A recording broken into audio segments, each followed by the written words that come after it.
우리 장전중앙교회 성도 여러분 만나 뵙게 돼서 반갑습니다. 반갑습니다. 네. 오후 시간에 오늘 아침부터 아마 교회 나오셔서 쭉 이렇게 오랫동안 시간 보내고 계실 텐데요.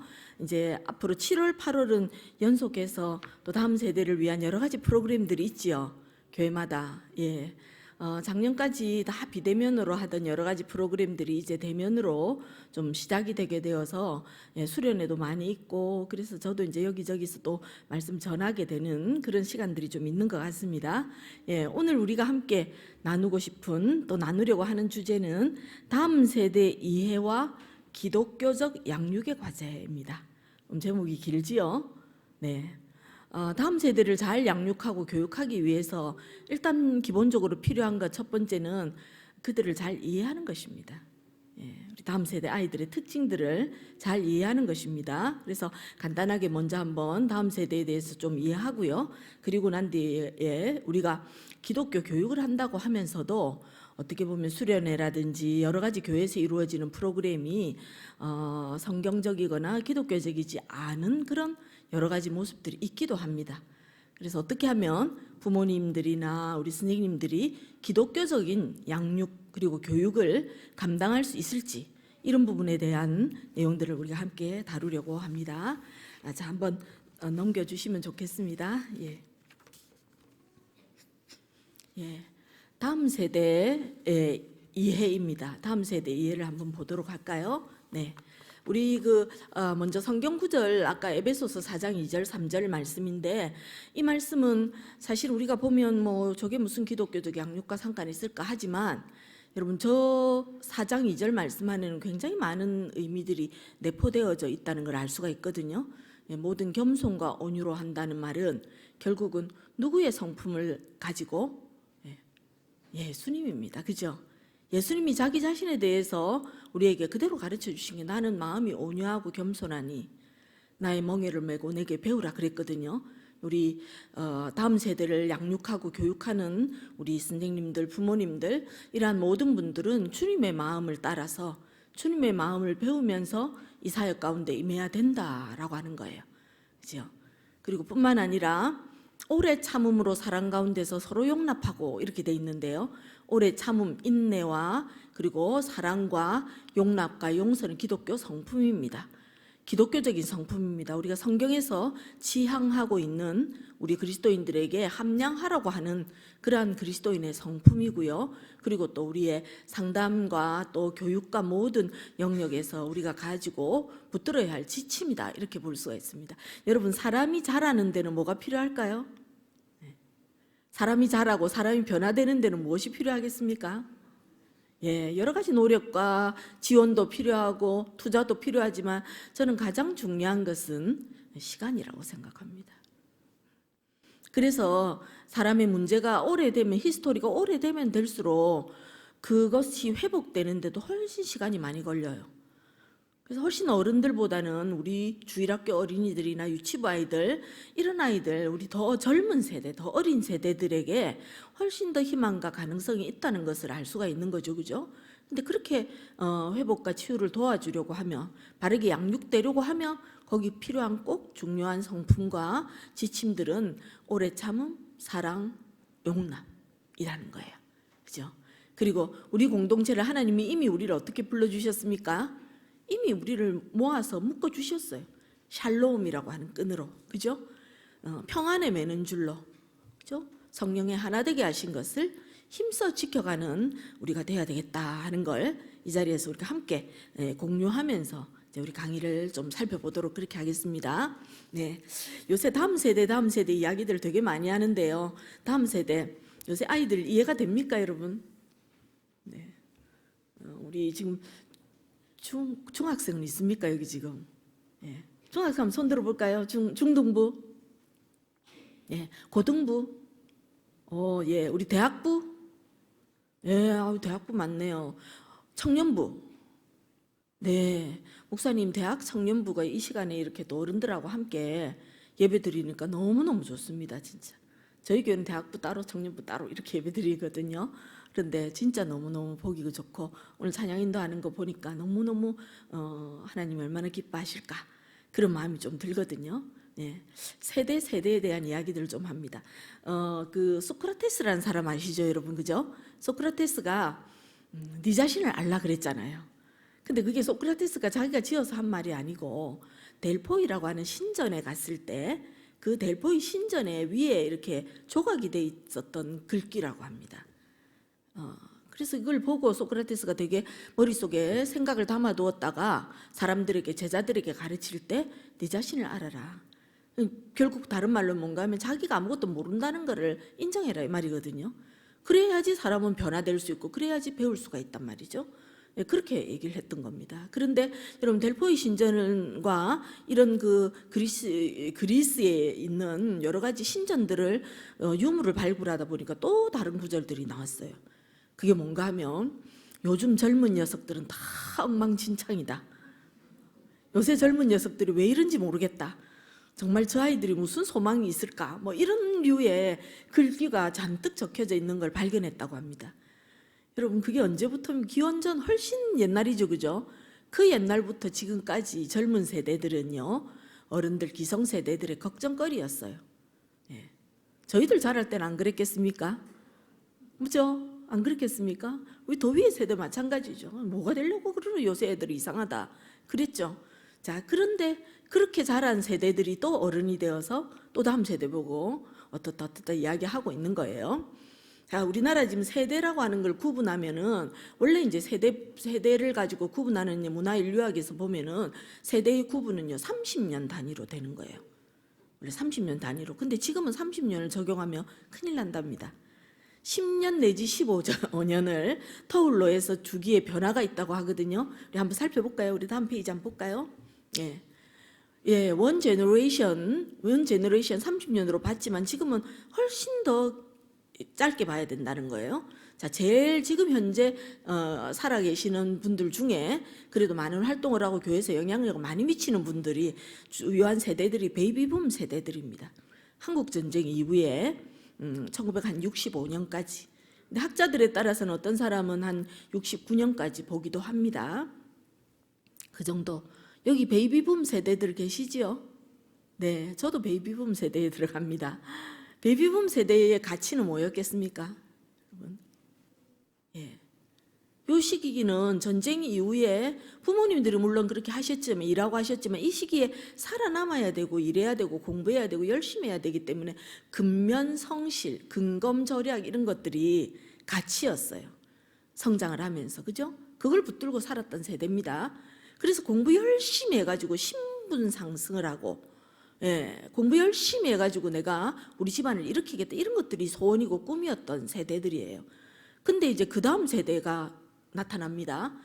우리나라 이제 경제 개발이 어느 정도 되고 나니까 X세대들이 쫙 등장하네요. X세대는 뭐 때문에 X인지 아시죠? 예, 수학에서 말하는 미지수 X를 가지고 얘들은 도대체 뭐지? 왜 우리들하고 좀 다르지? 이렇게 의문을 갖는 X세대들이 등장했습니다. 그런데 이 X세대를 주로 이렇게 범위를 나누면 1965년 또는 70년, 예, 좀 길게 잡으면 70년부터 한 80년까지, 어떤 사람 85년까지, 한 5년 정도가 학자에 따라 조금씩 겹치거든요. 이건 개인 차이도 있기 때문에 그렇습니다. 한 65년부터 70부터 80에서 85년 정도까지 이 세대가 X세대입니다. 자, 본인이 X세대라고 생각하시는 분 한번 손 들어 볼까요? 네, 감사합니다. 네, 우리 X세대 부모님들 이제 잘 기억을 해두시기 바랍니다. 근데 그 밑에 세대가 Y세대가 나왔어요. Y세대는 뭡니까? X가 있으니까 Y가 나온 겁니다. X 다음에 따라서 Y가 나왔어요. 서양에서는 이걸 그냥 X세대, Y세대 이런데 우리나라에서는요 특별히 M이라고 하는 세대로 붙여요. 그죠? 그래서 밀레니얼 세대.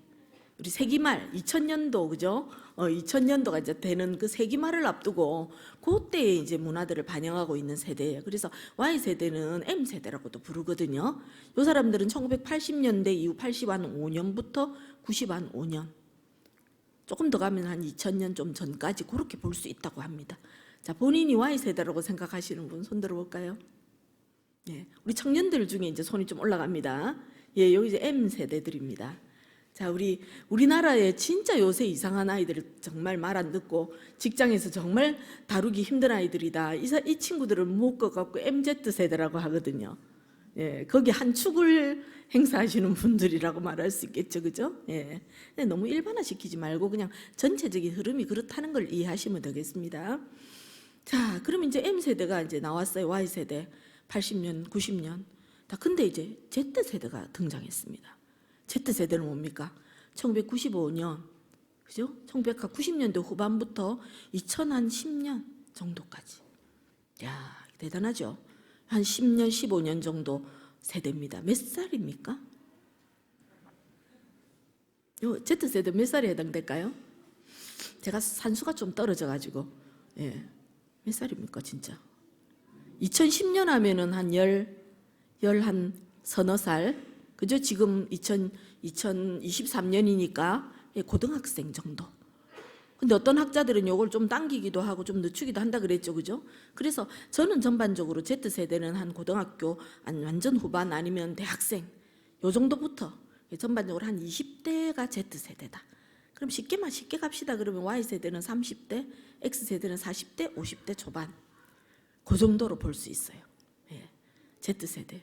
제가 저희 학교 간호대학에 그 박사 논문 심사를 들어갔는데 간호대 그 박사 논문 제목이 뭐였느냐면 Z세대 간호사들의 이직 경험에 관한 연구예요. 간호대학을 나와서 정말 힘들게 간호사 공부했는데 들어가서 3개월, 6개월 내에 1년도 안 됐는 3개월 내지 6개월 안에 이직을 엄청나게 한대요. 지금 Z세대 20대 간호사들이. 몇 프로 정도 되느냐 하니까 56.8%. 놀라지도 않으시네요. 예, 좀 깜짝 놀랐어요. 설마. 그래도 간호사 되려고 애들이 얼마나 애를 쓰고 대학 들어가려고 애를 쓰는데 간호사 졸업하고 취업을 했는데 50%가 넘게 이직을 한다는 게 말이 되냐. 근데 우리 친구들이 그렇대요. 20대들이. 뭐 여러 가지 역동이 있겠죠. 여러 가지 역동은 또 다 살펴봐야 되는 부분이지만 어쨌든 지금 현상학적 연구를 하자고 보니까 이 Z세대 간호사들의 이직 경험에 대한 연구가 아주 굉장히 중요한 이슈로 떠오르더라고요. 예. 그래서 20대들입니다. 20대들 여기 주로 앉아 있고, 그죠? 여기 Z세대 아닌 것처럼 고개 돌리고 이러고 있거든요. 지금. 예, 근데 여기 저쪽 편에 이제 지금 Y세대 약간 20대 후반 30대 이렇게인 것 같다 싶습니다. 근데 여러분 Z세대는 아무것도 아닙니다. 이제 그 밑에서 자라오는 친구들이 있어요. 걔들이 누굽니까? 알파 세대입니다. 여러분 교회 교육은 알파 세대를 위한 사역입니다. 초, 중, 고까지는요. 고등학생 일부는 Z세대라고 할 수 있지만 그럼에도 불구하고 교회 교육을 우리가 책임져야 되는 세대는 알파 세대들을 붙들고 해야 되거든요. 그럼 얘들에 대한 공부를 엄청 해야 돼요. 이 친구들이 지금 도대체 어떤 문화적인 영향을 받고 있고 그리고 도대체 교사들이 뭘 준비해야 되고 우리 친구들이 어떤 것에 상처를 받고 어떤 것을 좋아하고 어떤 것에 몰입을 하고 어떤 건 지루해하고 싫어하고 이런 걸 우리가 알아야 된다 이 말이에요. 알파 세대는 지금 태어나는 아이들부터 해서 영아부, 유아부, 유치부, 아동부, 아동 초등부, 그다음에 중등부, 고등부까지 넓게 고등부까지를 포함하는 세대다. 그죠? 그럼 우리 지금 Z세대는 주로 20대니까 이 대학부와 청년부 초기, 청년 앞부분 그리고 M세대는 청년 이제 후반부에 있는 세대들이다 이렇게 볼 수 있는 거죠. 각각 세대마다 특징이 있지만 전체적인 이런 전체적인 흐름을 가져가는 다음 세대, 넥스트 제너레이션이라고 하는 이 다음 세대를 제가 이렇게 정리를 좀 했습니다. 한국의 새로운 사회 문화의 주역이 되어 미래를 창조해 나갈 세대입니다. 현재 영유아 아동 초기 청소년 중등부까지 해당되는 알파 세대와 후기 청소년 고등부 대학생 청년기까지 해당하는 Z세대를 포함하는 젊은이들을 일컫는 용어입니다. 예. 교회 교육의 포커스는 이 친구들입니다. 그렇죠? 자, 다음 세대의 특징 한번 볼까요? 네. 알파 세대만 다루는 책이 너무 많이 나와 있어요. 지금 서점에. 알파 세대만 공부하려면 그걸 봐야 되고요. 서울대학교 소비자학과에서 주로 나오는 그 트렌드 코리아라고 하는 1년에 한 번씩 나오는 책이 있거든요. 그런 책도 봐야 됩니다. 우리 교육이나 상담을 하는 사람들이 흐름을 보지 못하면 예, 진짜 이 내담자의 또는 그 학습자의 욕구를 니즈를 우리가 파악해낼 수가 없기 때문에 이제 그런 공부들이 필요하죠. 예, 제가 다음 세대라고 했을 때는 알파 세대부터 뭐 M 세대까지를 지금 다 포괄하는 거기 때문에 굉장히 이게 포괄적으로 넓습니다. 그래서 어느 세대만 지칭해서 말하는 건 아니지만 이제 우리 선생님들은 이 세대의 특징을 좀 헤아려야 된다 이 말이죠. 그리고 선생님들은 베이비붐 세대도 있을 것이고 X세대가 주로 많으실 거고요. 그죠? 가정에서 막 다투고 아이하고 엄마 아빠하고 아이하고 다투고 생각도 안 맞고 가치관도 충돌하고 이렇게 해서 들여다보면 X세대 부모님들하고 Y세대 자녀라든지 아니면 M세대, Z세대 자녀들과 부딪히는 경우들 되게 많고요. X세대 부모님하고 알파세대와 부딪히는 경우들도 많습니다. 그래서 이런 어떤 차이점들에 대해서 조금 더 이해하는 것들은 필요하겠다 생각합니다. 이거 부분 간단하게 제가 정리할게요. 네. 디지털 네이티브 이렇게 말합니다. 예. 디지털 기계를 그냥 주면 그냥 가지고 놀다가 뚝딱뚝딱 다 만들어내는 친구들이에요. 거기서 살아가는 사람들입니다. 그래서 가상문화 중심으로 모든 것들이 움직이죠. 그래서 이 베이비붐 세대들이 주로 이렇게 토킹 어바웃, 그러니까 말로서 뭘 설명하고 설명을 서서를 길게 하고 이런 것들이 별로 재미가 없을 거예요. 다음 세대들은. 그래서 뭔가 이미지를 보여주고 기기나 매체를 이용하는 것들이 되게 중요하고 필요한데요. 우리 교회가 한동안 70년대, 80년대까지만 해도 모든 교육과 문화를 선도했는데 어느 순간부터 교회는 점점점 정체돼 있고 또 정체돼 있다가 뒤로 물러서게 자꾸 뒤로 빠지게 되다 보니까 지금 전 초중고 유치원 포함해서 초중고 대까지 여러분 이 그 교육공학적인 매체들이 얼마나 많이 발달된지 몰라요. 그런 것들을 그냥 기본적으로 놓고 다 보고 있는데 아직도 여러분 둘러앉아서 의자 돌려 앉아서 책 가지고 공부하죠. 주일학교 공과 공부. 애들이 무엇에 어떻게 임팩을 받고 영향을 받고 어떤 것에 애들이 호기심을 가지고 좀 감각적인 세대거든요. 밑에 세대들이. 위에 세대들은 좀 거대 담론, 중요한 이슈가 있으면 그걸 붙들고 불편해도 참아냈는데 우리 젊은 세대들은 안 참습니다. 자기한테 이렇게 확 와서 닿아야 됩니다. 그래서 교회가 좀 더 준비해야 되지 않을까 이런 생각을 해보는 거죠. 그리고 기존의 질서나 가치 이런 것들에 무조건 네 알겠습니다는 절대 안 하는 세대입니다. 왜 얘들은 자기 주장이 저래 또박또박하고 하지? 예, 이 세대의 아이들은 그렇게 배우고 그렇게 보고 자랐고 가정에서도 그렇게 키워졌습니다. 예, 그래서 이제 그 모아놓으니까 어른들하고 안 맞죠. 자기 중심성이나 자기 주장, 자기 권리를 행사하는 거 되게 강하고요. 트렌드에 엄청 민감합니다. 서울대 소비자학과에서 나온 트렌드 코리아는 주로 20, 30대가 겨냥인데 요즘은 포커스가 내려가서 10대가 주로 포커스라고 합니다. 예, 주요 대상이라 이 말입니다. 문화를 창조하고 소비하고 자신의 욕구에 굉장히 충실하고요. 그리고 어른들보다 오히려 얘들이 돈도 막 쓰고 함부로 하는 것 같지만 경제적인 것에 굉장히 관심이 많아요. 그래서 자기를 위한 소비를 하더라도 자기를 위해서는 크게 쓰고요. 그러나 남들을 위해서 내가 왜 굳이 그럴 필요가. 예. 그래서 더치페이 너무 잘하고 그죠? 예. 한 사람이 밥값 딱 내면 다 쫙 쏴주잖아요. 카카오 뱅크로 그죠? 다 밥값 다 들어오죠, 그죠? 예. 우리 젊은 친구들은 그럽니다. 그러면 5, 60대 어른들이나 부모님들 그냥 막 한 번 사고 돌아가면서 사면 되지. 근데 언제 그렇게 될지 안 될지 모르는 내가 쟤한테 언제 얻어먹을지 모르는데 굳이 내가 왜 대학 가는데 별로 관심이 없습니다. 안 그래도 학생 수가 줄어드는데 입학생 수가 지금 주는데 대학 가는데 더 관심이 없어져 있어요, 우리 친구들이. 그다음에 막 성공, 출세 이런 거에 별로 의미가 없습니다. 이런 특징들이 여러분 저희 그게 5년은 넘은 것 같고 한 10년 안쪽이었는데 그런 일이 이거 아마 뉴스에 나왔던 기억이 있을 텐데요. 아마 기억하시는 분 계실 겁니다. 서울대 졸업생인데요. 서울대 학생인데 공무원 시험을 쳤어요. 이 친구가. 그런데 공무원 시험 쳤는데 몇 급을 쳤을까요? 서울대 나오면 보통 공무원 시험 몇 급 칩니까? 7급 정도 치죠, 그죠? 7급. 또 5급 치는 사람도 많아요. 행시를, 그죠? 행정고시를 치죠? 그런데 이 친구가 9급을 쳤어요. 9급 공무원은 뭡니까? 9급 공무원 되기가 얼마나 어렵습니까? 그죠? 구급 공무원은 이제 우리가 주로 가까이서 만나는 주민센터에서 만나는 그런 공무원이거든요. 근데 서울대가 발칵 뒤집혔던 거예요. 서울대 대자보가 붙고 난리가 났습니다. 거기에 뭔가 하면 학교의 캐치프레이즈는 민족 지도자의 양성인 거예요. 민족 지도자의 양성인데 네가 행정고시를 못 칠 망정 구급이 웬 말이냐 이렇게 된 거예요. 그럼 구급 절대 뭐 폄하하는 말이 아닙니다. 그들의 기준은 말이 안 된다 이렇게 생각했던 것 같아요. 그런데 그 친구가 한마디로 모든 잡음을 다 잠재워 버렸어요. 뭐라고 했을까요? 왜 그게 문제가 되죠? 저는 저녁이 있는 삶을 살고 싶어요. 이렇게 했어요. 다 공무원으로 9 to 5 딱 퇴근하고 나면은 그죠? 저녁이 있는 삶, 그 뒤부터는 자기 하고 싶은 거 하면서 살겠다. 월급 받으면서 고용과 생활은 안정이 되고 나머지는 내가 하고 싶은 일을 뭐든지 하면서 살아가고 싶다. 이렇게 얘기했는데 나쁘다고 말할 수 있을까요? 나쁜 것이 아닙니다, 여러분. 다른 것입니다. 그렇죠? 우리 친구들이 그래요, 젊은 세대들이.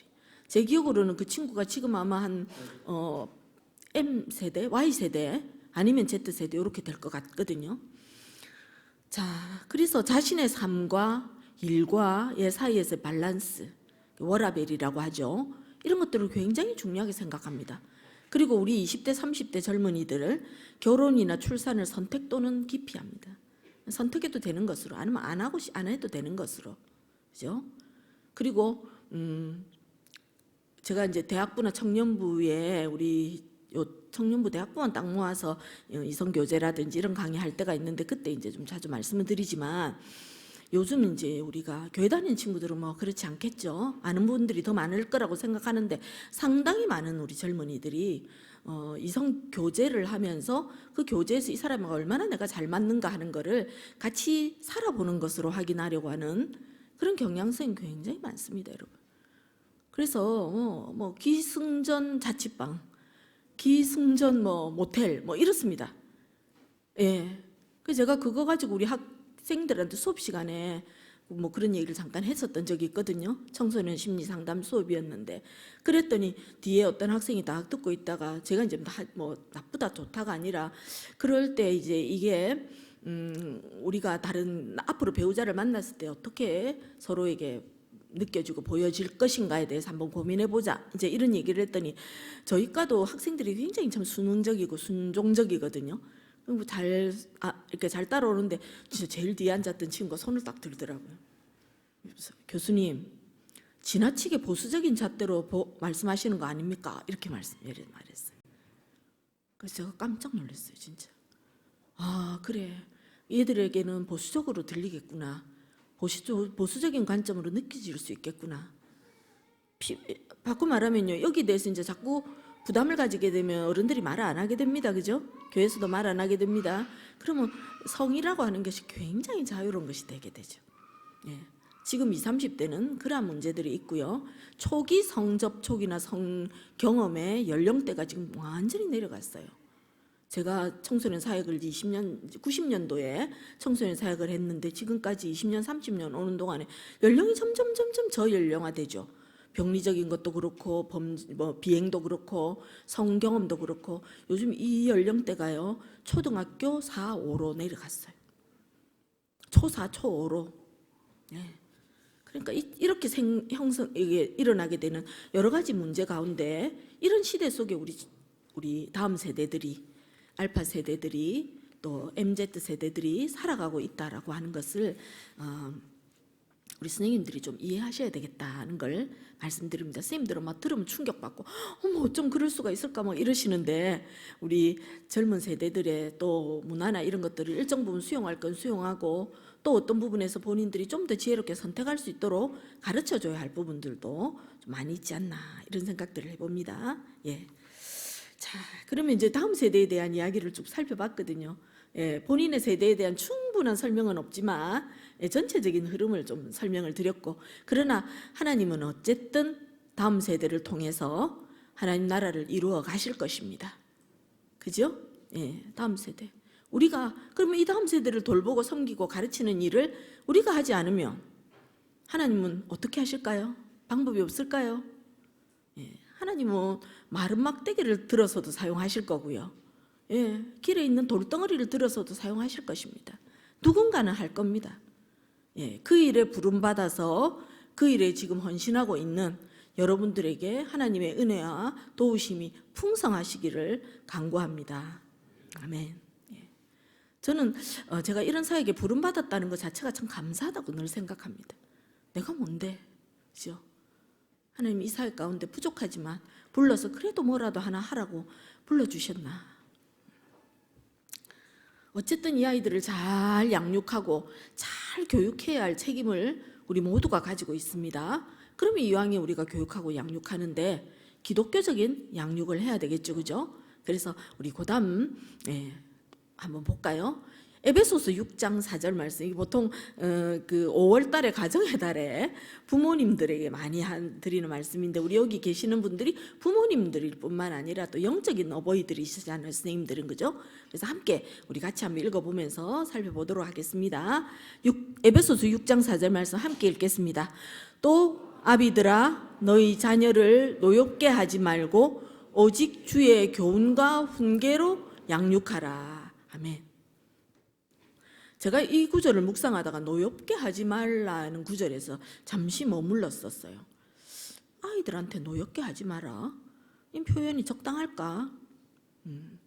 주로 노엽게 하지 마라 이런 말은 어르신들한테 사용하는 말이잖아요, 우리가 자주, 그죠? 그런데 여기 노엽게 하지 마라는, 이제 영어로 보니까 뭡니까? 화가 나도록 프로보커라는 게 책망하고 막 꾸짖고 나무라고 혼내고 이런 거거든요. 아이들을 막 분노가 일어나도록 너무 몰아붙이지 마라 이런 뜻이에요. Do not provoke거든요. 그렇죠?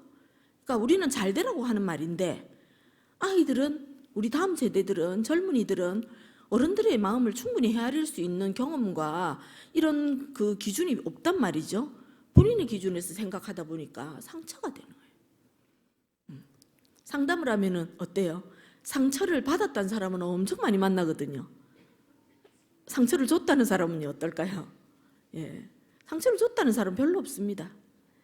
상처를 받았는데 그건 부모님은 전혀 의도하지 않은 채로 너희 자녀를 노엽게 하지 말고 화나게 만들지 말라는.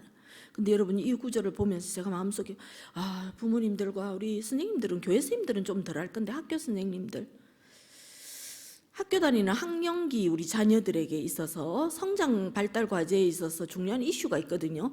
그 이슈가 뭔가 하면 공정성이에요. 페어니스예요. 페어니스, 공정성. 선생님들이 학생들을 대할 때에 공정한가 안 한가에 대해서 굉장히 민감합니다, 우리 친구들이요. 근데 어떤 선생님은 누구 편 들어주고, 어떤 선생님은 얘만 칭찬해주고, 어떤 선생님은 얘가 뭐라 해도 미워하고 혼내고 나무라고. 만약에 그렇다면 어때요? 선생님의 그 깊은 뜻은 헤아리지 못하고 아이들은 마음에 상처를 받는단 말이에요.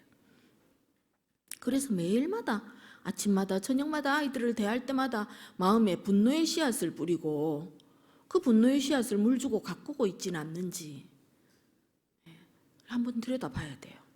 부모님은 내가 너가 보고 잘 되라고 하는 말이지, 남들이면 뭐 때문에 내가 그런 말을 하겠노? 그러죠, 그죠?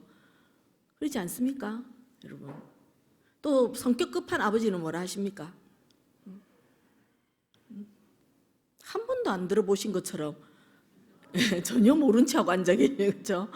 성격 급한 아버지들은 뭔가 내가 뭐라 하지만 네가 잘 되라고 하는 말이지, 그래도 나는 한 번 말하고 나면 뒤끝이 없잖아 이러시거든요, 그렇죠? 뒤끝이 없다고 말씀하시는데, 이 뒤끝이 없는 아버지의 이 직설적인 화법 때문에 상처받고 힘들어하는 어린 영혼이 있는 거예요. 어떻게 가르치라고요? 주의 교훈과 훈계로. 주의 교훈이라고 하는 것은 하나님의 인스트럭션, 주님의 법, 주님의 가르침, 주님의 이 강의 내용이거든요. 이게 성경 말씀이에요. 예. 하나님의 말씀으로 가르치고, 그리고 이것을 어떻게 하라는 겁니까? 그냥 그대로 배우고 잘 따라갈 것 같지만 안 그렇거든요, 사람은. 그래서 훈계, 디스플린, 잘 교정하고 그리고 훈련하라. 이 교정과 훈련이 포함되어 있는 말이 디스플린입니다. 디스플린이라는 말에서 디사이플이라고 하는 제자라는 말이 나왔거든요. 예, 그래서 우리가 훈련이 필요해요. 어릴 때는 양육을 받지만 성장을 하면 훈련이 필요하다 이 말입니다. 나이가 들어서 훈련을 해야 될 단계인데 계속 양육을 해줘야 된단 말이에요. 이러면 정말 골치가 아프죠. 문제가 있는 겁니다. 그래서 교훈을, 하나님의 말씀을 잘 가르칠 뿐만 아니라 훈육, 훈계를 잘해서 잘 자랄 수 있도록 도와줘야 된다라고 하는 게 기독교적인 양육의 원리라고 말할 수 있습니다.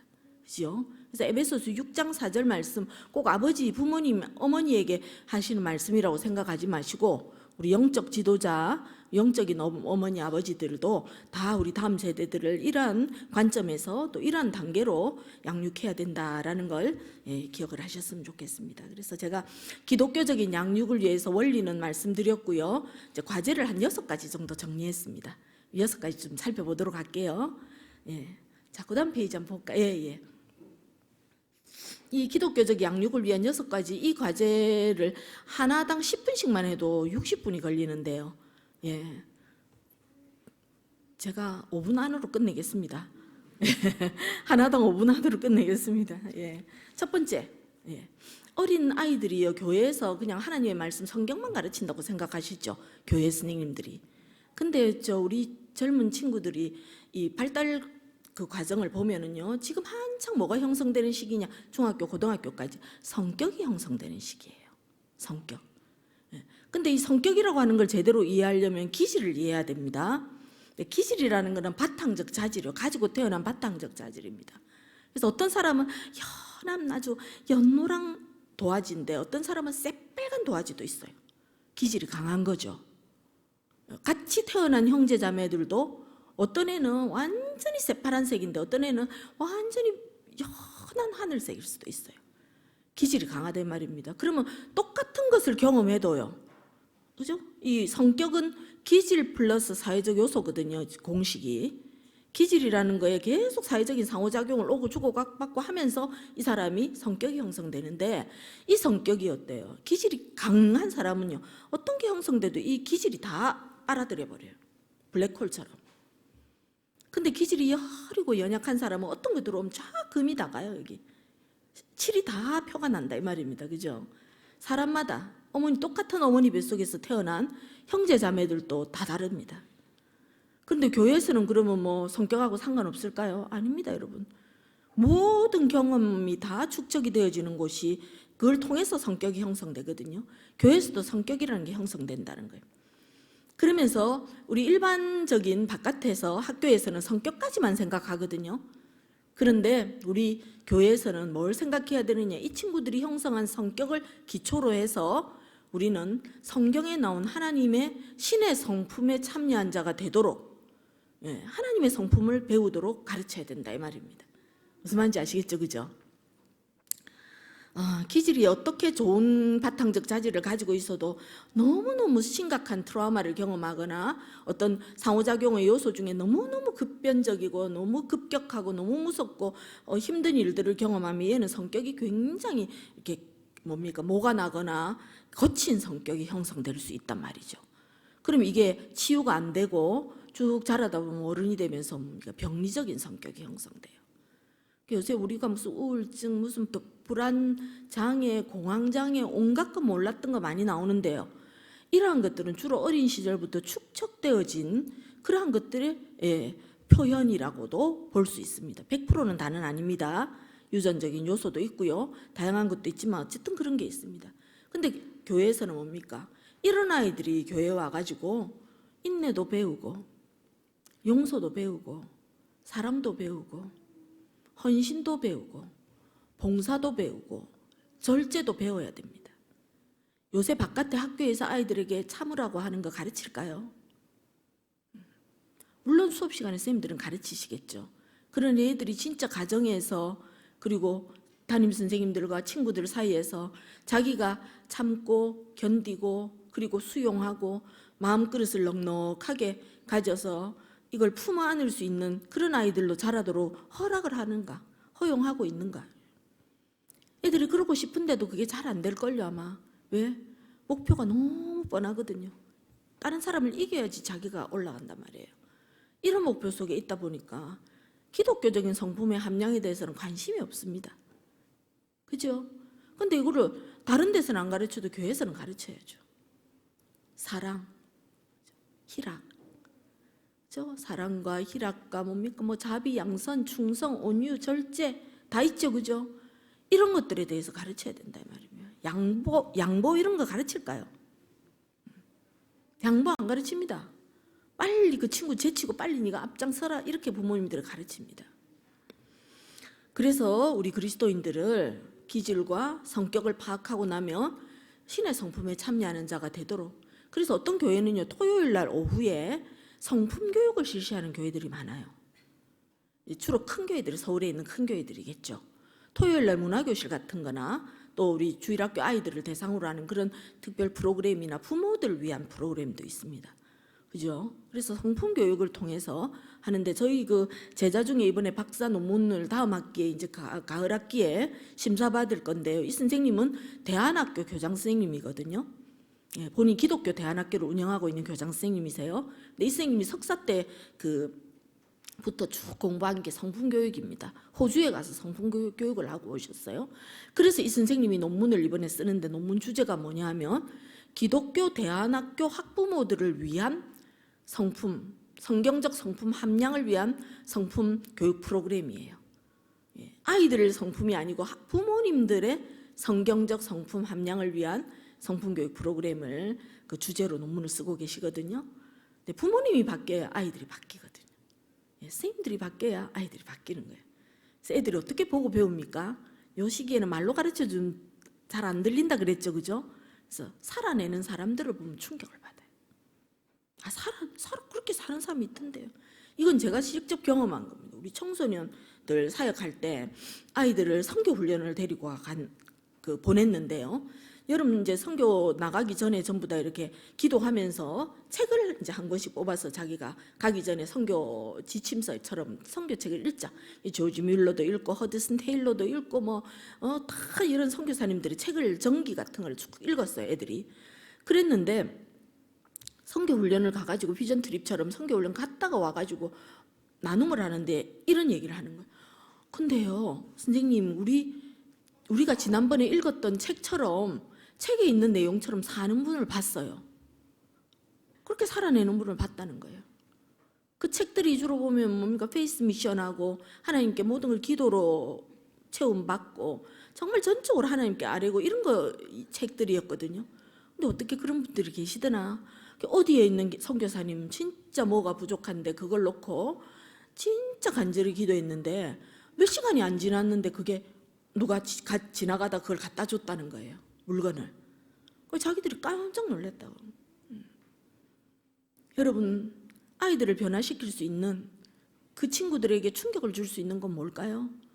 말 잘하는 거 중요하지만 그보다 더 중요한 것은 말한 대로 살아내는 사람을 보는 거예요.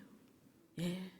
우리가 믿는다면 믿음대로 사는 사람, 가르친다면 그 가르친 대로 살려고 노력하시는 분들, 이런 분들이 이 친구들에게 영향을 주는 사람들이다 하는 거예요. 그죠? 예, 이렇게 성격이 좀 형성이 되면서 우리 친구들이 결이 고운 아이들이 좀 형성되면 좋겠어요. 그죠? 너무 거칠고 험하고 거칠고 이런 형상, 심령이 아니라 결이 고운 사람들로 형성되기 위해서 기본적인 베이직 트러스트라고 하는 기본적 신뢰감을 형성하기 위해서 제일 중요한 건 이제 어머니와의 관계이거든요. 사실은. 예, 근데 이런 거는 너무 부모님까지 다뤄야 되니까 조금 넘어가도록 하고요. 우리가 상처 아까 말씀드렸죠. 트라우마 이런 거 말씀드렸는데 트라우마가 없는 사람은 세상에 한 사람도 없습니다. 모두 다 있습니다. 여기 다 상처받은 게 있는 거예요. 그죠? 네, 저도 있고요. 다 있습니다.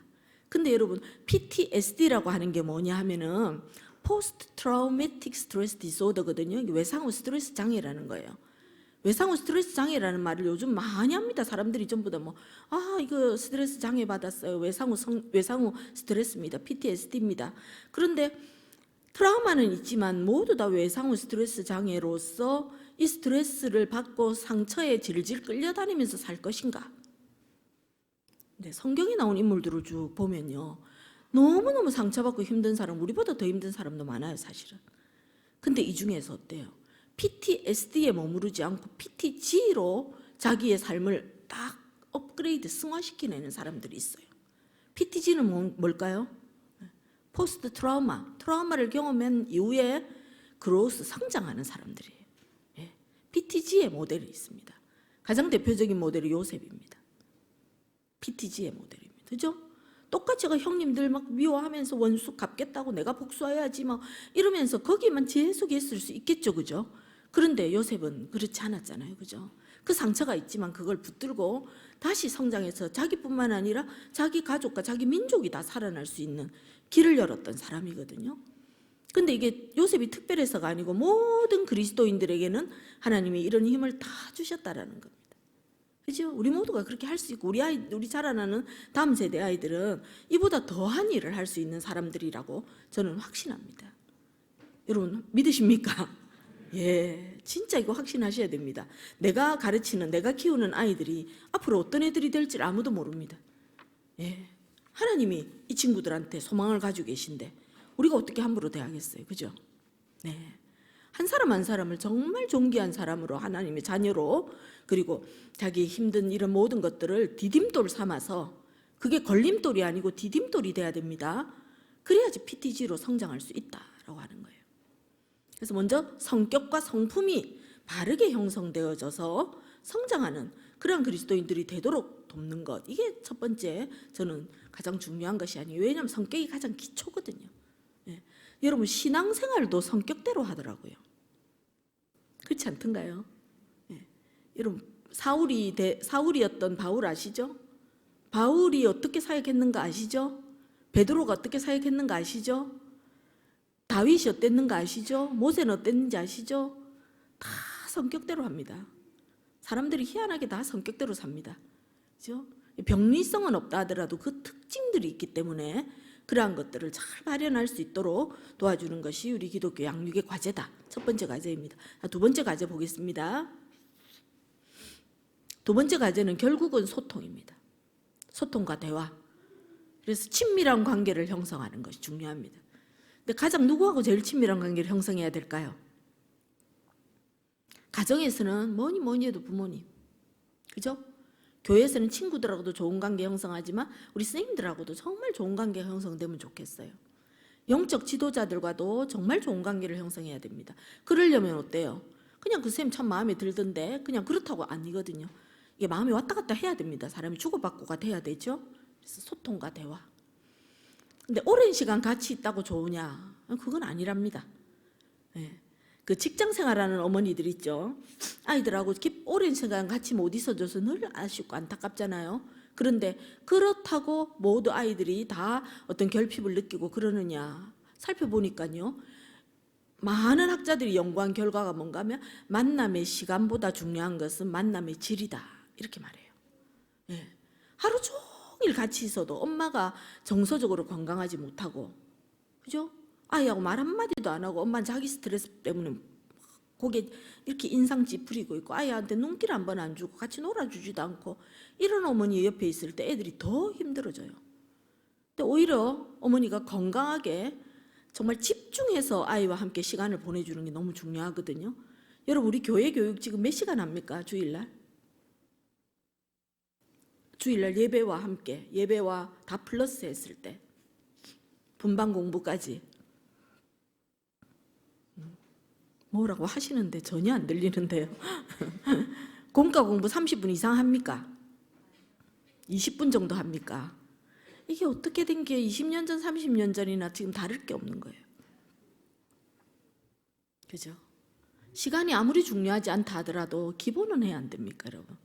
출석 부르고 그리고 또 아이들 오면 또 뭐 먹여야 되니까 뭐 먹이고 어떤 교회는 보니까 막 주일날 막 이 반은 햄버거 시키고 이 반은 피자 시키고 그냥 그거 나눠서 먹다 보니 15분이 뚝딱 지나가고 성경 책들 요거 책 들고 한 5분도 안 하고 이 시간 만남의 질을 우리가 얼마만큼 확보하고 얼마만큼 더 이 질 높은 아이들과 소통을 하기 위한 노력을 하고 있는가 하는 걸 한번 생각해 볼 필요가 있겠다 하는 겁니다. 그죠? 그러려면 소통은 결국은 뭡니까? 잘 들어주고 잘 말해주고 이거든요. 예, listening, speaking이죠. 그죠? 근데 말을 많이 해주고 잘해주는 것보다 더 중요한 것은 뭡니까? 들어주는 거. 그죠? 그래서 여러분 여기 어르신들, 우리 어른들은 자녀들이나 또 다음 세대 자라는 아이들이 뭐라고 이야기할 때 그걸 끊고 내가 가르쳐야 되겠다 생각하고 막 이거 집중을 하시지만은 그것도 중요하지만 그보다 이 아이들이 무슨 얘기를 하려고 하나를 귀담아 들어줄 수 있는 마음의 여유가 있었으면 참 좋겠습니다. 그죠? 그래서 경청하고 인내하고 이해하려는 노력들이 필요하다는 걸 말씀드리고, 아까 제가 세대에 대한 말씀드렸는데 그 세대만이 가지고 있는 문화에 대한 이해와 수용들 필요하다고 봅니다. 특히 젊은 세대들은요, 문화가 이렇게 수직적인 문화, 수평적인 문화가 있다면 수직적인 문화에 대해서 오픈된 마인드를 가지기보다는 수평적 문화에 훨씬 오픈된 마인드를 가지고 있다는 거예요. 그죠? 수직적 문화는 어때요? 가정교육, 부모님이 자녀에게 가르쳐 주는 거. 그 다음에 뭡니까? 우리 교회 교육도 수직적 문화거든요. 그죠? 성경적으로 볼 때 들으라 이스라엘아가 아버지가 자녀를 가르치고 이게 성경적이지 않습니까? 틀린 거 아닌데. 틀린 거 아닌데도 불구하고 이게 별로 임팩이 없단 말이에요. 매력적이지도 않고 힘도 없고. 그러면 이 친구들은 뭘 배웁니까? 수평적인 문화 안에서 자기가 알아야 될 거 다 배우고 흡수하고 한단 말이에요. 그 부모님들하고 소통이 갈수록 없어지죠. 그렇죠? 요즘 누가 그런 얘기 하던데요. 대한민국의 팔도 김치가 맛이 똑같답니다. 왜요? 김치 선생님이 다 유튜버들이 김치 선생님이랍니다. 아니면 이제 집밥 백 선생님이든지. 예. 옛날에는 다 집집마다 어땠어요? 김치 배우려면은 엄마 옆에서 도우면서 김장 도우면서 배웠죠.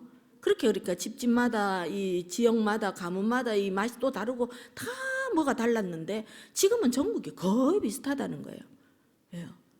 수직적 문화적 영향력보다 수평적인 문화적 영향력이 훨씬 파급력이 큰 시대가 지금 되었기 때문에 부모님들이 아이들하고 이야기하거나 선생님들이 뭔가 이야기하는 게 젊은 세대들에게 먹히지 않는 것들을 보게 되는 거예요. 그러려면 좋은 관계를 형성해야 됩니다. 그죠?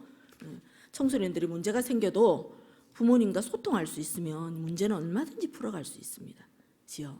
그래서 어쨌든 아이들이 이야기 잘 들어주시려고 노력하고, 우리 선생님들도 아이들이 이야기를 먼저 듣고 그리고 아이들과 함께 나눔을 많이 하실 수 있었으면 좋겠습니다. 자, 세 번째 볼게요.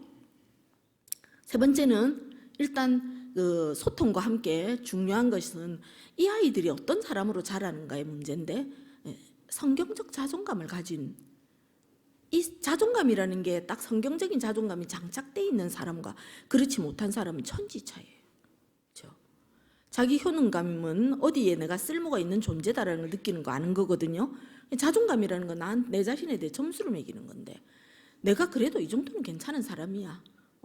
나는 그걸 할 수 있지. 이렇게 기본적으로 할 수 있는 사람들이 자존감이 높고 자기 효능감이 높다. 그렇게 볼 수 있죠. 근데 우리 친구들이 뭘 시키면 못해요. 안 할 거예요. 자신 없어요. 해본 적 없는데요. 그죠? 뭐가 필요할까요? 네. 이게 어느 날 갑자기가 아니고 어릴 때부터 조그만 거라도 잘한 거 있으면 구체적으로 피드백 해주는 게 너무너무 중요합니다. 더 잘하라고 자꾸 뭐라 하기보다 자꾸 피드백 해주는 게 중요해요. 그래서 그걸 긍정적 강화라고 합니다. 그죠? 잘한 게 있을 때는 뭐합니까? 칭찬과 인정해 주는 거. 그죠? 실수하고 잘못했을 때는 뭐합니까? 격려와 지지해 주는 거예요. 격려 지지는 뭔가 그럴 수 있다. 그래도 되지 뭐 어때? 다음에 하면 되지. 이런 긍정적 강화를 받고 자란 친구들은 실수에도 겁이 안 나고요. 실수를 딛고 또 일어날 수 있는데, 그렇지 않고 계속 평가받고, 그죠? 뭐 혼나고 주눅들고 이런 친구들이 사실 이 자존감이 바닥이에요. 자존감이 바닥인 친구들을 살펴보면은 똑같은 스타트 라인에서 출발했다고 생각하는데 본인의 심리적인 스타트 라인은 저 뒤에 있는 거예요. 자기는 뭘 하다가 자기가 남보다 잘하죠. 그러면 내가 왜 이러고 있지? 그리고 그 친구가 자기를 추월해서 넘어가죠. 그러면 그래, 이게 맞는 거야. 이게 자연스러운 거지. 내가 하면 얼마나 할까? 나는 이런 거 원래 못하는 친구야. 너무 마음이 아파요. 그죠? 예. 그래서 이런 그 자존감과 자기 효능감은 어린 시절부터 작지만 성공 경험이 축적되어진 결과로 형성되는, 쌓이는 겁니다.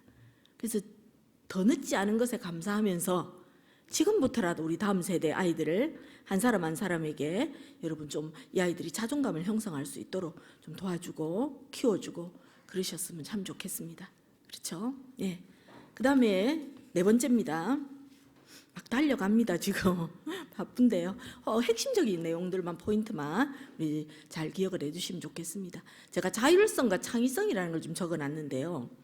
앞에 것들이 굉장히 기본적인 것이라고 한다면 자율성과 창의성은 가능성이에요. 미래에 앞으로 이 아이가 어떤 아이가 될 것인가의 문제입니다.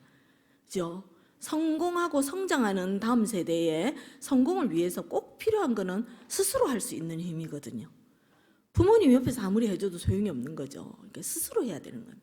스스로 할 수 있도록 기회를 주고, 그리고 창의성은 그러니까 조금 이상하다 싶어도 한번 시도해보고 새롭게 접근해보고 모험도 해보고 새로운 어떤 것들을 할 수 있는 이게 허용되는 장이 되어져야 자율성과 창의성이 형성되더라는 거죠. 실제로 여러분 실험을 했는데 그 나비 있죠, 나비가 이렇게 고치 안에 있다가 이렇게 빠져나오죠. 빠져나와서 날개짓을 하고 날아가는데 나비가 고치 안에 이렇게 있으면서 갇혀 있으니까 막 빠져나가려고 애를 쓴단 말이에요.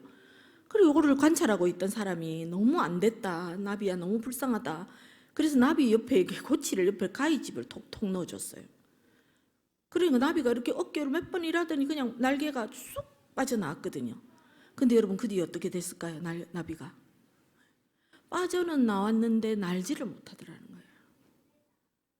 나비의 이 날개의 힘이 어떻게 해서 자라느냐, 그 고치를 빠져나오려고 애를 쓰면서 날개의 힘이 자란다 이 말이죠.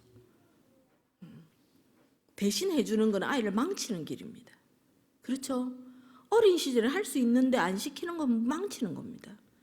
유치원에 가면 자기 밥그릇 이런 거 다 해서 그 식판에 다 갖다 놓고 안 합니까 아이들이? 그죠? 집에서는 왜 안 할까요? 처음부터 못하는 사람이 어디 있습니까? 하나씩 가르치는 거지. 그래서 유치원 다니는 아이들을 키우는 어머니들, 부모님들 마신 물컵이라도 싱크대에 갖다 놓게 하고 양말이라도 벗으면 그 세탁 바구니에다 집어넣도록 하고. 애 보고 세탁을 시킬 수는 없죠. 그죠? 배고프면 네가 후라이 해 먹어라. 계란 후라이, 계란 사놨으니까 후라이 해. 요거는 최대한 초등학교 고학년 좀 넘어가야 되는 일 아닙니까? 그죠? 못하는 거 당연한 건데 그런 요렇게 갖다 놓는 건 할 수 있죠. 하나부터 열까지 부모가 대신해서 다 해주는 게 마치 이 아이를 너무 사랑하는 것 같이 생각하는 이 부모님들의 잘못된 생각들, 이것이 아이를 망친다 하는 거예요. 그래서 제가 적어놨습니다. 영유아기는 부모님에게 절대적 의존하는 시기예요. 그래서 이때는 철저하게 케어, 보호해주고 부모님이 잘 모든 걸 제공해주고 그러면서도 안전이라든지 이런 걸 가르쳐주면서 필요한 것들, 이런 것들을 조금씩 가르쳐줘야 돼요. 그죠? 물컵 갖다 놓는 거 정도. 자, 여러분 하나만 말씀드려 볼까요? 물컵을 이제 얘가 배웠어요. 그래서 물컵을 갖다 놓으려고 물을 한 모금만 마셔도 되겠습니까? 예.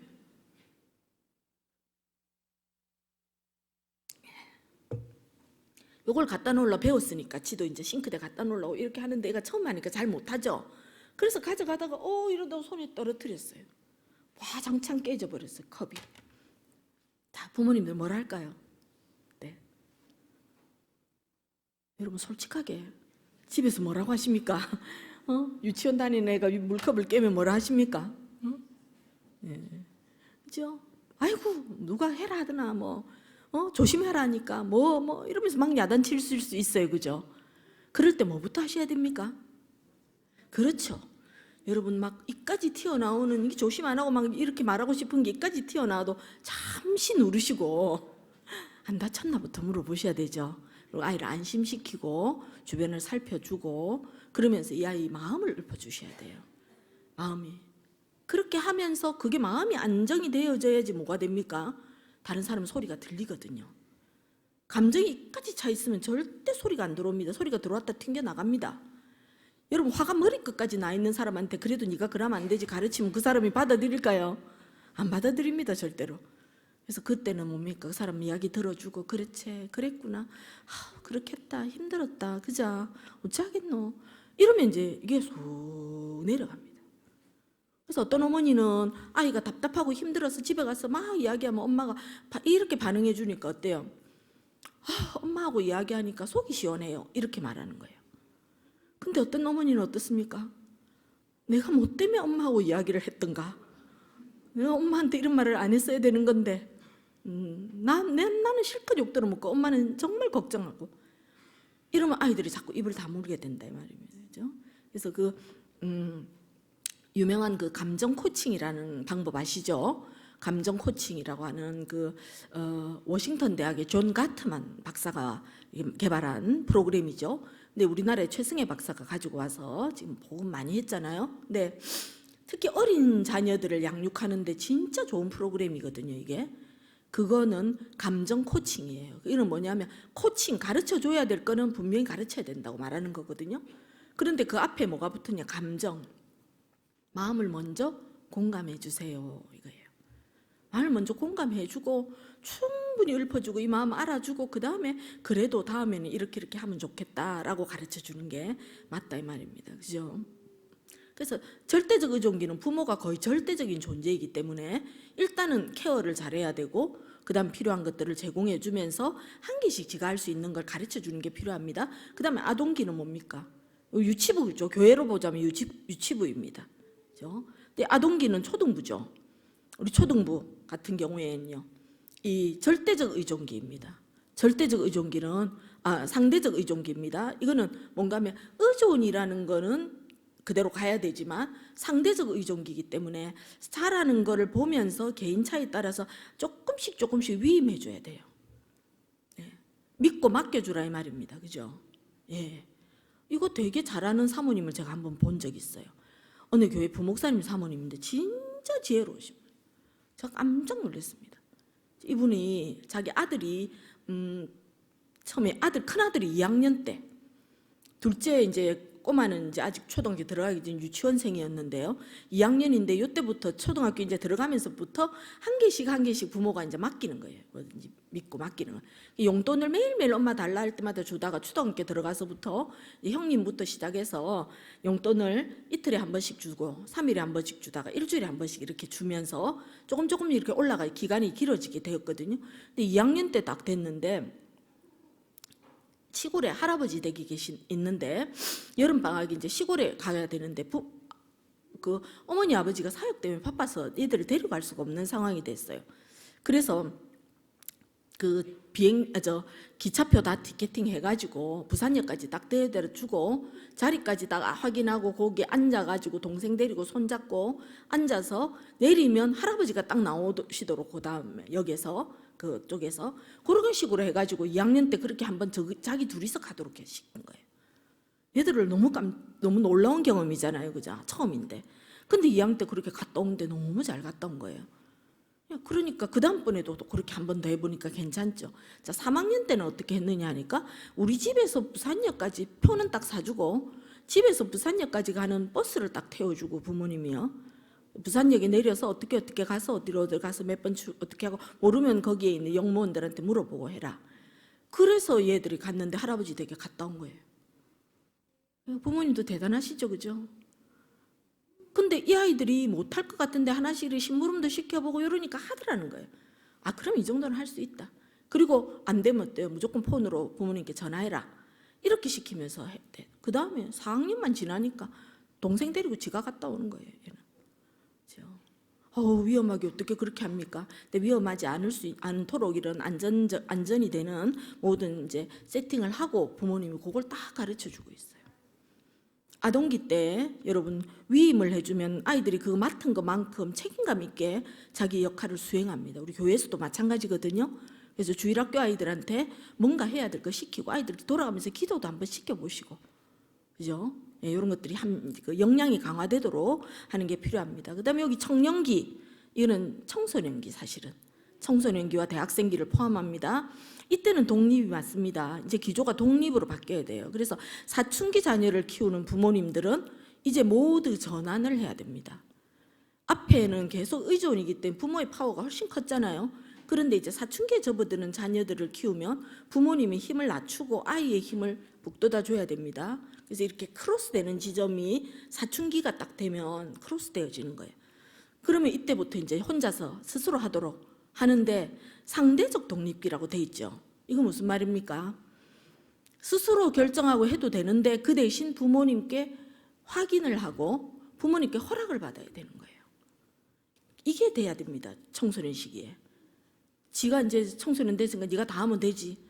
그렇다고 얘들이 정말 뭡니까? 실수 안 할까요? 안 돼요. 친구 집에 가서 논다 이러면 어디에서 누구 집에 가서 노는지 어디서 자는지 이런 거 다 부모님들은 확인합니다. 그죠? 제대로 된 부모님들은 다 확인합니다. 이런 과정과 이 절차를 따라서 아직까지는 자기가 미성년자이기 때문에 부모의 허락을 받아야 된다는 걸 기억하고 행동하도록 가르쳐야 됩니다. 그렇죠? 그리고 이제 진짜 마지막으로 성인기가 되면 절대적 독립이 돼야 됩니다. 절대적 독립은 뭡니까? 이제 진짜 본인이 선택하고 결정하고 기도하면서 하나님 인도하심 받아서 하도록 이렇게 돼야 되는 거죠. 성인기는 몇 살부터 성인기에 들어갈까요? 우리 나라에서. 몇 살 정도 되면 부모님이 이제 네가 이제 지금 다 알아서 해봐라 일할 수 있을까요? 결혼하면 될까요? 취직하면 될까요? 30살 넘으면 됩니까? 그 어느 부모님께 이렇게 여쭤봤어요. 언제까지 아이들을 그렇게 뒤에서 그 애프터 서비스를 하시겠습니까? 부모님, 힘이 닿는 데까지요. 내가 죽을 때까지 힘닿을 때까지 내가 해줄 수 있는 건 다 해줄 거예요. 이렇게 얘기하시더라고요. 사랑이 막 얼마나 느껴집니까, 그죠? 근데 얘 망치는 거예요, 여러분. 독립이 안 되는 부독립이. 요새 30, 40대 젊은 이 엄마 아빠들이 독립이 안 됩니다. 그죠? 성경적인 원리가 뭡니까? 본토 친척 아비 집을 떠나서, 그죠? 예, 아내하고 연합해서 둘이 한 몸을 이루고 그렇게 만드는 거예요, 자신의 삶을. 이거는 부모님들만 가정에서만 하는 게 아니고 교회에서도 마찬가지입니다. 여러분 진짜 제대로 된 성인으로서 제대로 된 그리스도인들이 되려고 하면 어때요? 네, 어른들 예배에도 같이 참여하는 건 저는 이게 너무 좋다고 생각해요. 너무너무 중요합니다. 그죠? 근데 어떤 교회는 너무 대학부 청년부 재밌는데 대학부 청년부 떠나면 어른 예배에 적응을 못하는 거예요. 우리 젊은이들이. 문화가 달라가지고. 그죠? 같이 해나가야죠. 같이 어우러져서 나가야 됩니다. 그래서 자율성과 창의성이 형성될 때, 자기 안에 준비가 될 때 이 친구들이 멋지게 성공할 수 있는 삶을 살아갈 수 있다라는 것이죠. 그래서 마지막 저거 한번 읽어볼까요? 예, 믿고, 예, 같이 봅시다. 믿고 맡겨주라. 그죠? 간섭할 것인가 아니면 위임할 것인가를 결정해야 될 때, 그래서 어떤 거는 딱 믿고 맡겼을 때 모른 체 하는 게 아니고 믿고 맡겨도 어떻게 하고 있는지를 계속 점검하면서 옆에서 백업을 해주시는 거예요. 뒤에서 지원해 주시는 거죠, 그죠? 그래서 할 수 있는 거. 마치 우리가 자전거 탈 때 뒤에서 모른 채 잡아주지만 다 할 수 있을 때까지 잡아주는 이런 것처럼.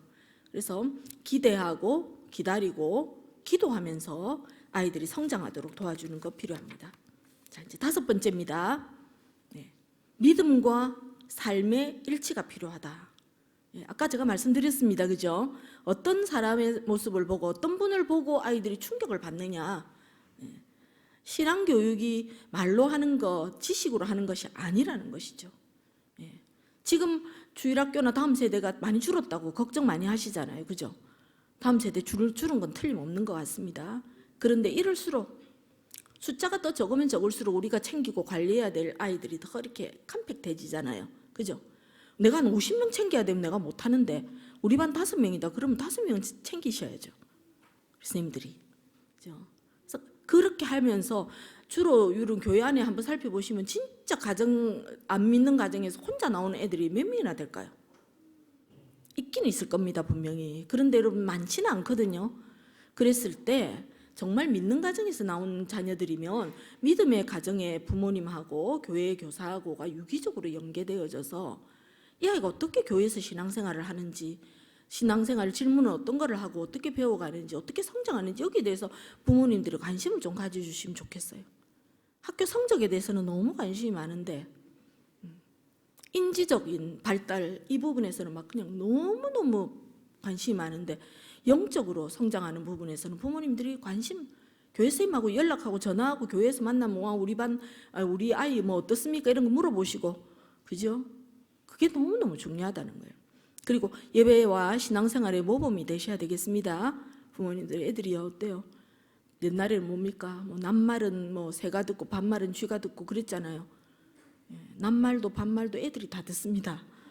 저 불꽃 같은 눈동자로 지켜보고 있습니다. 다 보고요. 안 보는 채 하는데 다 듣고 있더라고요. 보니까 어떤 아이가 엄마 아빠가 니는 왜 예배 안 교회 안 가고 이러는 거 딱 보더니 아빠 지난주 저녁 예배 가셨어요? 따지더라는 거예요. 부모님이 나는 바빠서 그랬지만 니는 그러면 안 되지. 근데 여러분 애들이 요즘 애들은 딱 이거 뭡니까? 내가 부모님 왜 안 해? 엄마는 왜 안 해요? 뭐 이렇게 따집니다.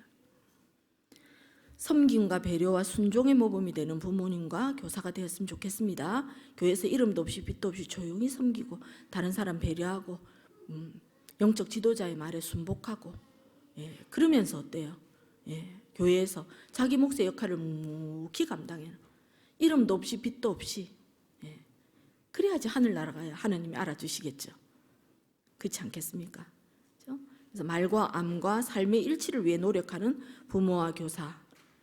그 로렌 커닝햄이라고 하는 유명한 그 예수전도단의 창시자죠. 예수전도단을 만든 그 목사님이 있습니다. 그 목사님의 어머니가 어릴 때부터 무슨 일만 생기고 어려움이 있으면 항상 로렌 하나님께 기도해 보자.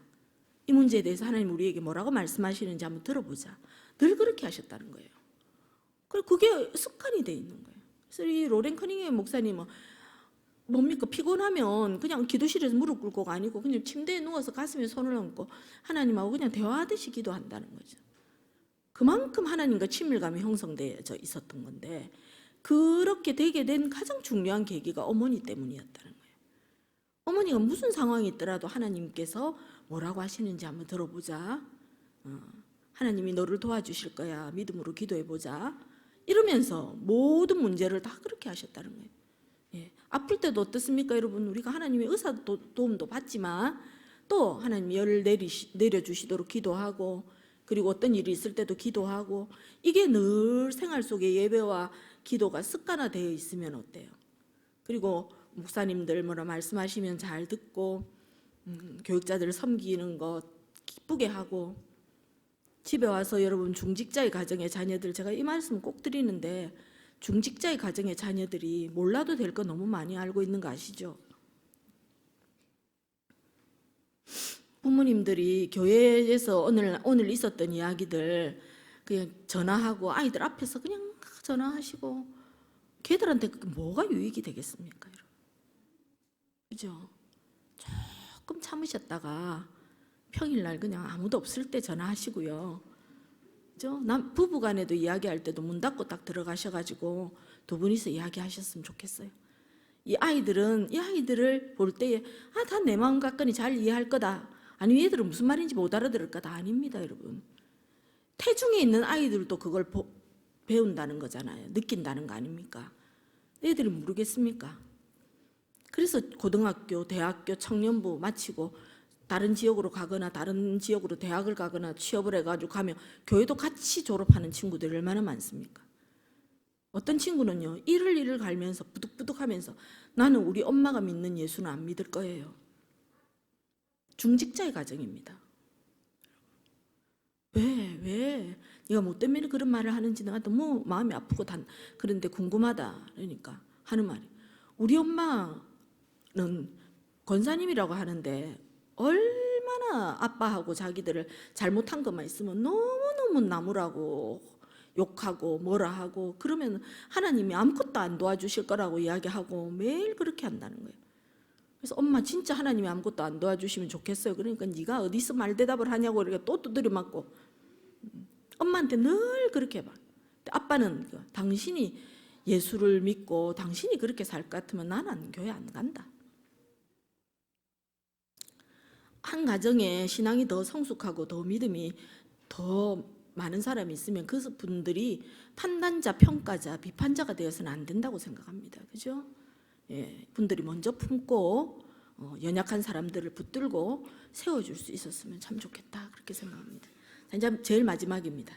기독교적인 양육을 위한 과제입니다. 우리 선생님들과 부모님들이 어떤 역할을 해야 될지 간단하게 정리했습니다. 첫 번째는 좋은 거울 되어 주시기 바랍니다. 예, 거울 되어주기, 미러링이라고 하거든요. 우리가 이제 미러링이라는 개념을 단어를 많이 쓰는데, 이 미러링은 뭔가 하면 공감 능력이 아주 좋은 분들을 말합니다. 그리고 쉽게 이런 거예요. 여러분, 탈무드에 나오는 유명한 이야기가 있는데요. 굴뚝을 청소하러 두 사람이 들어갔습니다. 근데 굴뚝 청소하고 두 사람이 나왔는데, 한 사람의 얼굴은 검정이 묻었는데 한 사람 얼굴이 깨끗했습니다. 자, 얼굴을 두 사람이 딱 마주 봤거든요. 누가 얼굴을 씻으러 갔을까요? 예. 그죠? 예. 정답이 뭔가 하면 검정이 묻은 얼굴을 본 사람이에요. 왜? 똑같은 현장에 있다가 나왔잖아요. 근데 나라는 사람의 얼굴을 볼 수 있는 객관적인 거울은 현재 없는 상태입니다. 그러면 누구 얼굴을 보면서 나도 저럴 거다 생각한다는 거예요. 상대방의 얼굴을 보면서. 저 사람 얼굴에 뭐 묻었네.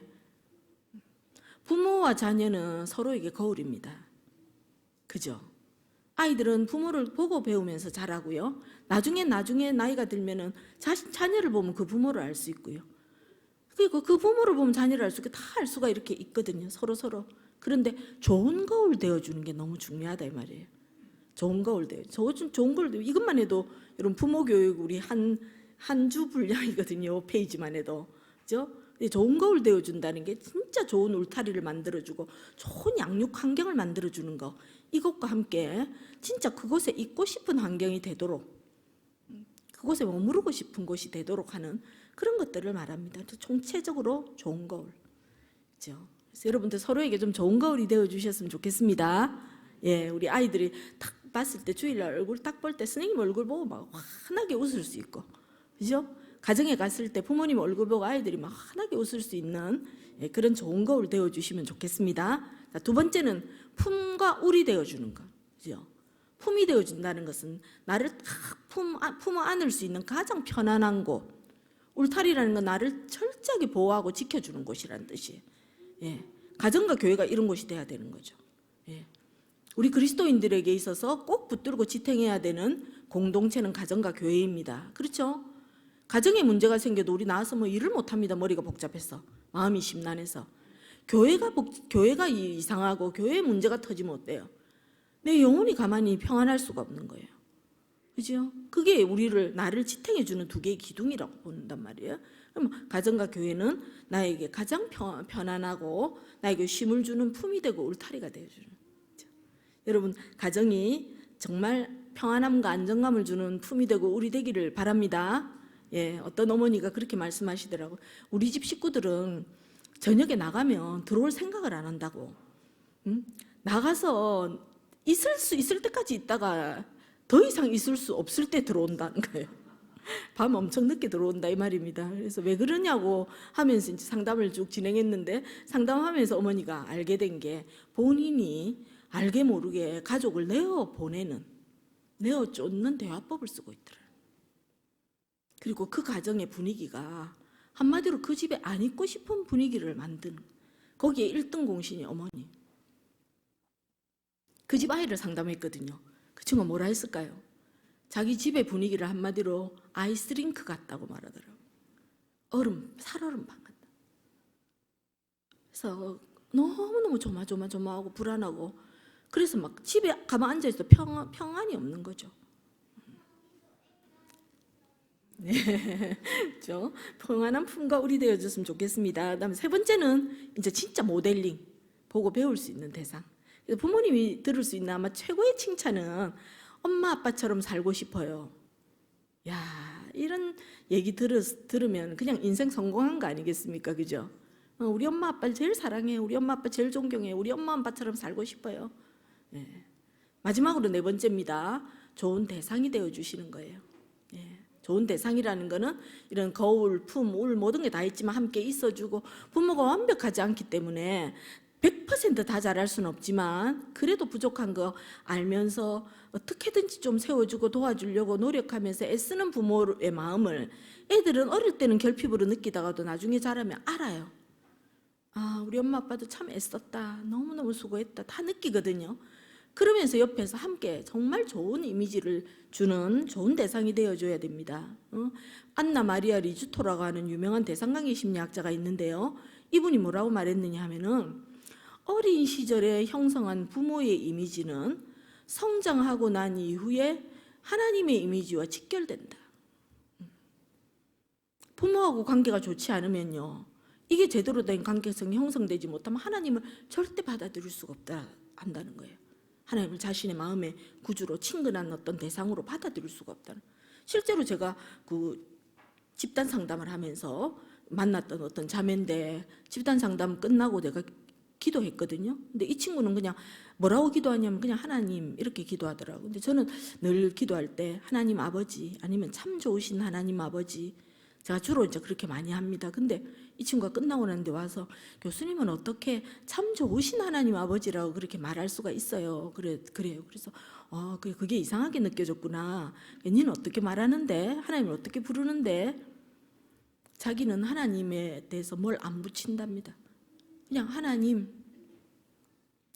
하나님을 아버지라고도 안 부르냐고 물어보니까 안 부른대요. 왜? 자기 아버지는 자신의 삶의 원수래요. 이 친구는 아버지와의 관계를 완전히 회복하고 완전히 제로점에서부터 다시 회복해야 되는데 아버지를 못 만나니까 회복도 안 돼요. 엄마를 너무 괴롭히고 일찍 아버지는 자기들을 버리고 어디 가버린 사람이에요. 아버지에 대한 원망과 분노가 마음속에 그냥 꿈틀꿈틀하고 있는 친구인데, 그러니까 아버지에 대해서 아버지 이런 거 하지도 않고 하나님 이름에다가 뭐 아버지를 표현하는 어떤 거를 붙이면 그 이미지가 연결이 돼서 하나님을 절대 좋게 생각 못 하겠대요, 자기는. 그래서 그냥 하나님 아버지, 하나님 이렇게 불러요. 그래서 내가 그랬어요. 네가 하나님을 그래도 하나님을 찾고 하나님을 부르고 하나님을 붙들려고 하는 그 마음을 주님이 아실 거다. 이 마음에 하나님이 치유하고 또 모든 것들을 용서하고 품어줄 수 있는 그런 마음을 주시도록 기회를 주셨으면 참 좋겠다. 이제 그렇게 이야기했는데요. 여러분, 우리가 부모님이나 선생님이나 모두 좋은 이미지를 우리 아이들에게 형성하고 또 제공함으로써 이 아이들이 나중에 하나님을 만나서 제대로 인격적인 관계 속에서 성장하고 성화하고 또 성숙할 수 있는 그러한 우리 아이들이 될 수 있기를 소원합니다. 예, 이제 여름 사역 시작인데요. 어렵고 힘든 많은 일들 속에서 선생님들 기도 많이 하시면서 또 건강하고 행복하게 여름 사역들 잘 감당하시기를 소원합니다. 아멘. 기도